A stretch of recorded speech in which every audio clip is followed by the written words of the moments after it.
ദിർഹമിന് 23 രൂപ 54 പൈസയാണ് ഇന്നത്തെ, അതായത് 2025 ജനുവരി 22-ാം തീയതി ലഭിക്കുന്ന വിനിമയ നിരക്ക്. നാട്ടിലേക്ക് പണം അയക്കുന്ന പ്രവാസികളെ സംബന്ധിച്ചിടത്തോളം പ്രവാസികൾക്ക് ശമ്പളം ലഭിക്കുന്ന ഫെബ്രുവരി ആദ്യവാരം വരെ ഇന്ത്യൻ രൂപ ഇതേ താഴ്ച തുടരുമോ അതോ ശക്തമായ തിരിച്ചുവരവ് നടത്തുമോ എന്നുള്ള അന്വേഷണങ്ങൾ ഇപ്പോൾ വളരെ സജീവമാണ്. വിപണി പറയുന്നത് ശക്തമായ ഒരു തിരിച്ചുവരവ് നിലവിലെ സാഹചര്യത്തിൽ ഇന്ത്യൻ രൂപയ്ക്ക് അസാധ്യമാണ് എന്നുള്ളതാണ്, സാധ്യത കുറവാണ് എന്ന് തന്നെയാണ് പറയുന്നത്.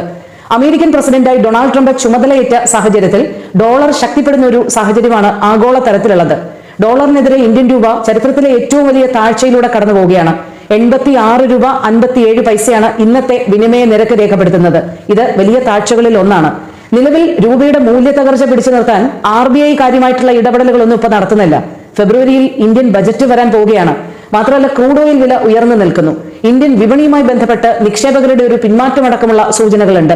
അങ്ങനെ ആഗോളവും പ്രാദേശികവുമായ നിരവധി ഘടകങ്ങൾ ഇന്ത്യൻ രൂപയുടെ തിരിച്ചുവരവ് ബുദ്ധിമുട്ടിലാക്കുന്നു എന്നാണ് വിപണി നൽകുന്ന സൂചന.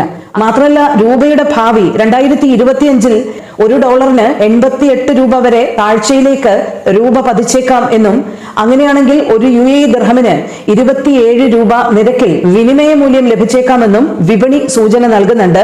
നിലവിലെ സാഹചര്യങ്ങൾ പരിശോധിക്കുമ്പോൾ രൂപയ്ക്ക് ശക്തമായ തിരിച്ചുവരവ് ബുദ്ധിമുട്ടേറിയതാകും എന്നാണ് വിപണി ഇപ്പോൾ നൽകുന്ന സൂചന.